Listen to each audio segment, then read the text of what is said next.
नमस्कार मित्रांनो, RS अकॅडमीमध्ये आपल्या सर्वांचं सहर्ष स्वागत आहे. मित्रांनो, जालना जिल्हा पोलीस पाटील भरती आणि हिंगोली जिल्हा पोलीस पाटील भरती प्रक्रिया जी आहे ती पार पडलेली आहे. सद्यस्थितीमध्ये बीड जिल्ह्याची जी पोलीस पाटील भरती आहे ती या ठिकाणी पार पडत आहे. म्हणजे जवळजवळ 3 जिल्ह्यांची पोलीस पाटील भरती प्रक्रिया जी आहे ती पार पडलेली आहे. आणि मग आता राहिलेल्या जिल्ह्यांची भरती प्रक्रिया या 2 महिन्यामध्ये पार पडणार आहे. म्हणजे एप्रिलच्या शेवटच्या आठवड्यामध्ये किंवा मेच्या पहिल्या आठवड्यामध्ये या ठिकाणी राहिलेल्या जिल्ह्यांची पोलीस पाटील पदाची परीक्षा होणार आहे. आणि त्याच दृष्टीने सर्वांना या ठिकाणी प्रयत्न करायचे आहेत. आता या काही 36 जिल्ह्यांमध्ये पोलीस पाटील भरती प्रक्रिया होणार आहे. लक्षात ठेवा, जालना, हिंगोली आणि बीड या पदाची भरती प्रक्रिया जरी सुरू होत असेल तरी त्याच्यामध्ये EWSचा प्रॉब्लेम होता. त्यामुळं आणि त्यानंतर काही विद्यार्थी हे 36 गुण न पडल्यामुळं अपात्र झालेले आहेत. त्यामुळं ती जी रिक्त पदं आहेत ती रिक्त पदं आणि बाकीच्या जिल्ह्यांमधली रिक्त पदं अशा पद्धतीने सगळी भरती प्रक्रिया जी आहे ती या 2 महिन्यामध्ये पूर्ण होणार आहे. त्यामुळे जे विद्यार्थी पोलीस पाटील पदाची तयारी करत आहेत त्यांनी या ठिकाणी आपल्या चॅनलला फॉलो करायचं आहे. त्यानंतर बघा की जिल्ह्यांमध्ये म्हणजे 36 जिल्ह्यांमध्ये जो पोलीस पाटील पदाचा आकडा आहे तो फार मोठ्या प्रमाणामध्ये रिक्त आहे. त्याची माहिती मी तुम्हाला नेक्स्ट व्हिडिओमध्ये सांगणारच आहे की एकूण महाराष्ट्रामध्ये किती रिक्त पदांचा आकडा आहे, त्यापैकी भरलेली पदं किती आहेत आणि सध्या रिक्त पदं किती आहेत हे मी तुम्हाला सांगणार आहे. पण जे काही रिक्त पद आहेत त्या रिक्त पदांचा जो कार्यभार आहे तो कार्यभार इतर पोलीस पाटलांच्या वरती पडत आहे. आणि त्यामुळं त्या पोलीस पाटलांना आपलं स्वतःचं गाव आणि त्याचसोबत इतर जी गावं त्यांच्याकडे दिलेली आहेत त्या गावांचा कारभार पाहणं या ठिकाणी कठीण होऊन बसलेलं आहे. आणि म्हणून ते पोलीस पाटील आणि त्या पोलीस पाटलांच्या संघटना ज्या आहेत त्या जिल्हाधिकारी आणि पर्यायानं राज्य शासनाकडे सतत पाठपुरावा करताना दिसून येत आहेत. आता जेव्हा विद्यार्थी मला कॉल मेसेज करतात तेव्हा मी त्यांना वारंवार हेच सांगत आलेलो आहे की या 2 महिन्यामध्ये तुमची जी भरती प्रक्रिया आहे ती सुरू होणार आहे. आता कोल्हापूर जिल्ह्यामधली जी परिस्थिती आहे त्या परिस्थितीविषयी आपण बोलणार आहे की कोल्हापूर जिल्ह्यामध्ये राधानगरी तालुका पोलीस पाटील संघटनेच्या वतीनं जिल्हाधिकारी जे आहेत अमोल येडगे साहेब यांना निवेदन दिलेलं आहे, त्यांना एक प्रस्ताव दिलेला आहे. आणि त्या प्रस्तावाच्या माध्यमातून त्यांच्याकडे मागण्या केलेल्या आहेत की कशा पद्धतीनं आमच्यावरती अतिरिक्त कार्यभाराचा ताण जो आहे तो पडत आहे. त्याचसोबत पोलीस पाटील संघटनेच्या ज्या काही इतर मागण्या आहेत त्या मागण्यांच्या संदर्भामध्ये सुद्धा येडगे साहेबांच्याकडे या ठिकाणी पाठपुरावा केलेला आहे.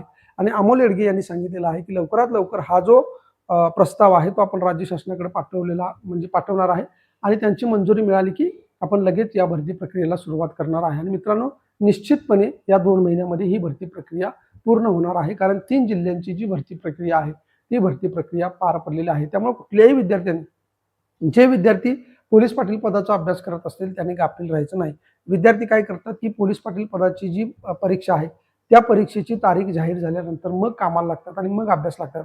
तर मित्रांनो, असं न करता या 2 महिन्यामध्ये तुम्हाला चांगल्या पद्धतीने अभ्यास करता येईल. परीक्षेला ज्यावेळेस तुम्ही जाणार आहे त्यावेळेला तुम्हाला चांगल्या पद्धतीने अभ्यास करता येईल. म्हणजे त्यावेळेला चांगल्या पद्धतीने तुम्हाला पेपर सोडवता येईल आणि त्याचा जो अभ्यास आहे तो या 2 महिन्यामध्ये चांगल्या पद्धतीने करता येईल. आता राधानगरी तालुक्यामध्ये नेमकी किती गावं रिक्त आहेत ही आपल्याला या ठिकाणी बघायची आहेत.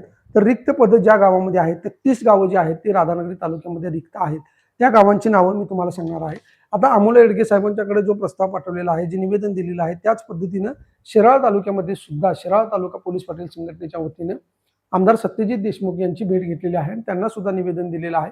आणि त्यांच्याकडे सुद्धा काही मागण्या आहेत त्या केलेल्या आहेत आणि त्यांच्या माध्यमातून सुद्धा ही पोलीस पाटील पदं भरण्यासाठी या ठिकाणी प्रयत्न केले गेलेले आहेत. त्यामुळं या 2 महिन्यामध्ये निश्चितपणे तुम्हाला कोल्हापूर जिल्ह्याची जी पोलीस पाटील पदाची भरती आहे ती या ठिकाणी झालेली दिसून येईल.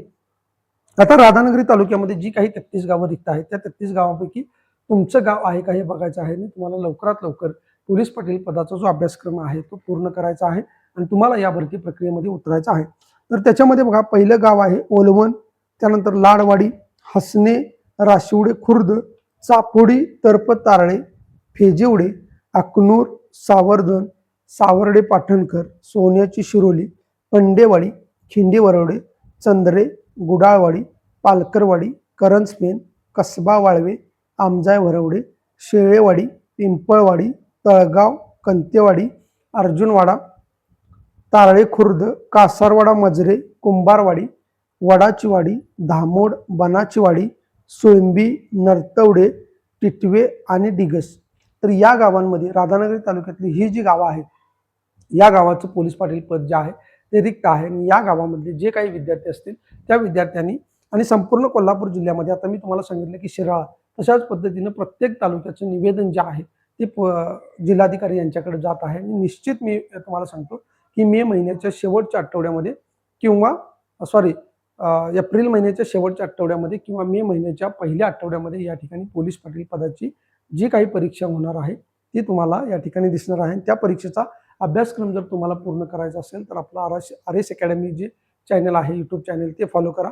ज्यांना कुणाला ॲडमिशन घ्यायचं असेल तर त्यांनी माझा नंबर जो आहे 9730613237 या नंबरवरती मला कॉल मेसेज करायचा आहे. त्याच पद्धतीनं टेलिग्राम चॅनलसुद्धा तुम्हाला जॉईन करायचं आहे, ज्याची लिंक मी खाली डिस्क्रिप्शन बॉक्समध्ये दिलेली आहे. आता ॲडमिशन घेत असताना जालना जिल्हा असेल, हिंगोली जिल्हा असेल किंवा बीड जिल्हा असेल यामधले जे यशस्वी विद्यार्थी आहेत त्या यशस्वी विद्यार्थ्यांच्या ज्या काही कमेंट आहेत त्यांनी जे काही आपल्या चॅनलच्या माध्यमातून सांगितलेलं आहे किंवा आपल्याबद्दल ज्या काही गोष्टी व्यक्त केलेल्या आहेत त्या आपल्या टेलिग्राम चॅनलवरती आहेत. रिझल्ट जो आहे किती विद्यार्थी आपले पोलीस पाटील पदी निवड झालेले आहेत हे जर तुम्हाला बघायचं असेल तर निश्चित तुम्ही यूट्यूबला सुद्धा बघू शकता आणि आपल्या टेलिग्राम चॅनलवरती सुद्धा ते बघू शकता. तर ज्यांना कुणाला ॲडमिशन घ्यायचं असेल तर त्यांनी कॉन्टॅक्ट करू शकता. मित्रांनो 2 महिन्यामध्ये एवढा तुमचा अभ्यासक्रम कंप्लीट होईल की परीक्षेला गेल्यानंतर तुम्हाला कोणतेही टेन्शन येणार नाही आणि निश्चितपणे तुम्ही पोलीस पाटील पदावरती रुजू असाल. कारण पोलीस पाटील पद हे मानाचं पद आहे आणि तुम्हाला सर्वांना माहिती आहे की गावामध्ये या पदाचा मान किती आहे. त्यामुळं जर का या पदावरती तुम्हाला विराजमान व्हायचं असेल तर निश्चितपणे तुम्ही या ठिकाणी ॲडमिशन घेऊ शकता. तर त्यासाठी तुम्ही मी ज्या सांगितलेल्या गोष्टी आहेत त्या गोष्टी तुम्हाला फॉलो करायच्या आहेत. त्याच पद्धतीनं ज्या काही इतर अपडेट असतील बाकीच्या तालुक्यांच्या सुद्धा अपडेट या व्हिडिओच्या म्हणजे आपल्या टेलिग्राम चॅनल असेल किंवा यूट्यूब चॅनल असेल तर त्याच्या माध्यमातून देण्याचा या ठिकाणी निश्चित प्रयत्न केला जाईल. हा व्हिडिओ चांगला वाटला असेल तर लाईक करा, सबस्क्राईब करा, जास्तीत जास्त विद्यार्थ्यांच्यापर्यंत शेअर करा. धन्यवाद.